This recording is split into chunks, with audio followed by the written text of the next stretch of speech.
Deepest, Darkest Secret, Chapter 14. Christine and Marcus separate to go in search of Luke. She heads out front and starts calling his name over and over. Luke? Luke, it's okay. No one's hurt. Everyone's calmed down now. She looks around the front yard, which is closed in by a chain-link fence. There's nowhere he can hide. The flower garden is mostly dead. There are a few plants that survive the winter, but most of them die and she has to replant in the spring. She looks behind the big azalea bushes. He's not there, but she makes a mental note to get one of the boys to trim those. They're getting out of hand again.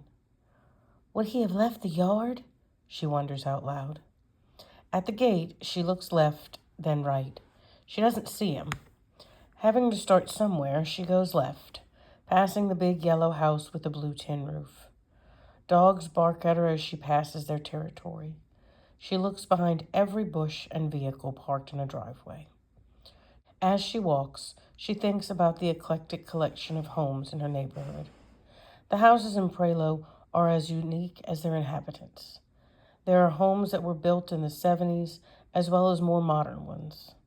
Some homes, once destroyed by a hurricane, have been remodeled so they look like a fusion of the past and the present. There are empty lots where houses once stood that were leveled after those same hurricanes.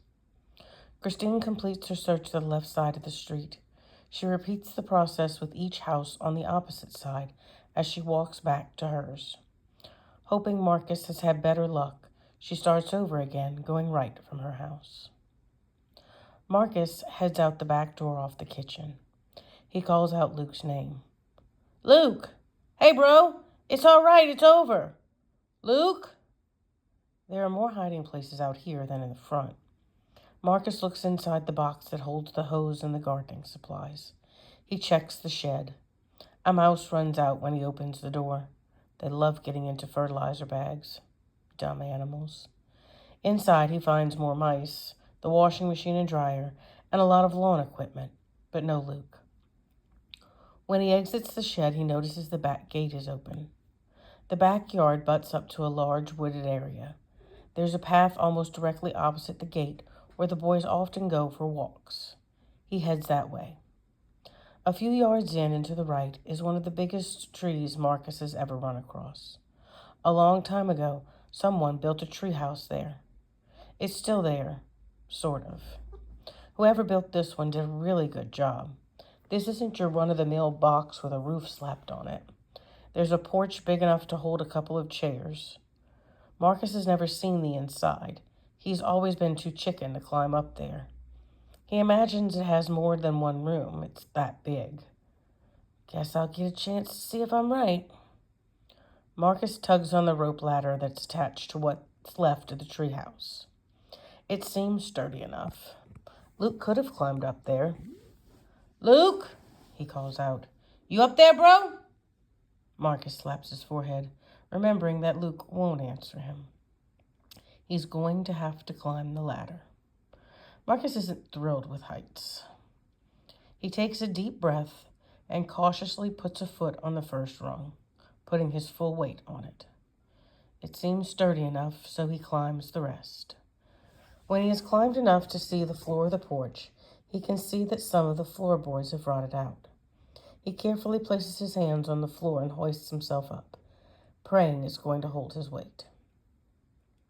Once up, he steps carefully to the window facing the porch and peeks in. He's looking into a small room. In one corner is a play kitchen with a plastic stove and oven. Plastic pans with fake eggs are cooking on the stove. There's a little table and some chairs. A beanbag is in another corner. There are tears in the fabric all around it. Little white balls litter the floor. He can see the remnants of what used to be a rug. And sure enough, he also sees a door to another room to the left. Luke isn't in sight. He opens the door, and it almost comes off the hinges. Inside, he walks slowly and carefully to the second room. Luke, it's Marcus, bro. You in here? He keeps calling out, even though he knows Luke won't answer, because he doesn't want the kid to get scared that some random person is coming into the treehouse. Inside the second room is a small bed and nightstand. Torn curtains made of maritime-themed fabric are blowing in the open window. Lying on the bed, body shaking with sobs, is Luke. Marcus walks over and kneels by the bed. He places a hand on Luke's back. "Hey, bro," he says quietly. "It's all right. No one's screaming or fighting anymore. Miss G sent Anthony to the bedroom for the rest of the day.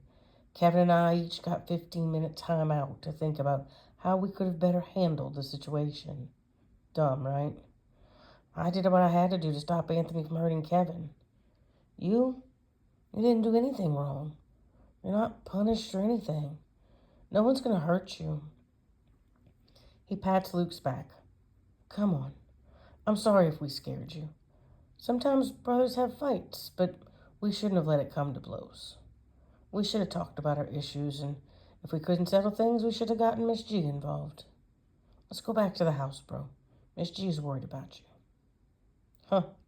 That's exactly what Miss G meant about how I could have better handled things. Luke lifts his head up and wipes his tears on his shirt. He looks Marcus in the eyes.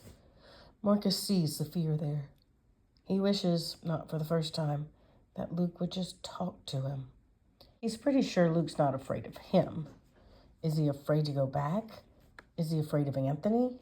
That one Marcus could get. That kid has some problems. Is Luke remembering something that happened to him in the past and worrying it will happen again? Marcus holds out his hand. Luke takes it and gets up from the bed. They cautiously make their way out of the treehouse. Marcus tries to step exactly where he stepped when he walked in, but he must not have. Near the main door, he feels the wood giving out under his weight. His foot goes through the floor. The broken board scratches his ankle. Thankfully, there's a branch close under the wood, so he doesn't fall all the way through. He carefully pulls his foot out of the hole. His pants are torn, and he can see a little bit of blood on his ankle. Luke has a worried look on his face. "I'm all right," Marcus tells Luke. "Keep going." Luke exits the treehouse and climbs down the ladder. Marcus limps a little. His ankle is throbbing. As they approach the backyard, Marcus sees Miss G standing at the back gate looking around. He waves and calls to her. "I've got him, Miss G. He's all right." She rushes out to meet them. When she gets close, she drops to her knees and holds out her arms. Luke looks at Marcus. He nods. Luke goes to Miss G and allows her to give him a big hug. Hesitantly, he hugs her back. Lovingly, Miss G says, "Luke, please don't do that again. I know you were probably scared, but when something like that happened, just come to me.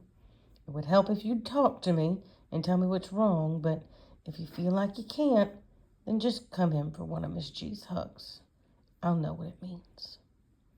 Over Luke's shoulder, she notices the tear in Marcus's pants. "What happened there?" she asks Marcus. "He was hiding in the treehouse in that big tree in the woods. My foot went through one of the floorboards when we were leaving. I'm okay. I just need a Band-Aid." "Thank goodness we got you that tetanus shot last year when you scratched your hand on the rotten nail of the shed." "Yeah, I wouldn't want one of those again.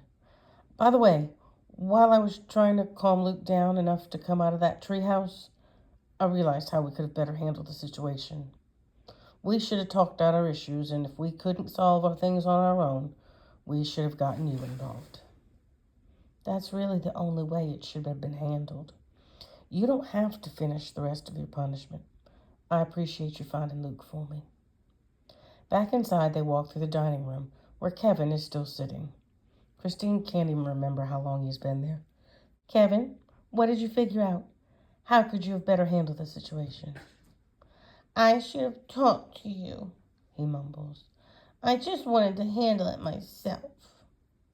"It was mature of you to want to handle it by yourself, but let's think about that. What could you have done differently and still handled it without my assistance?"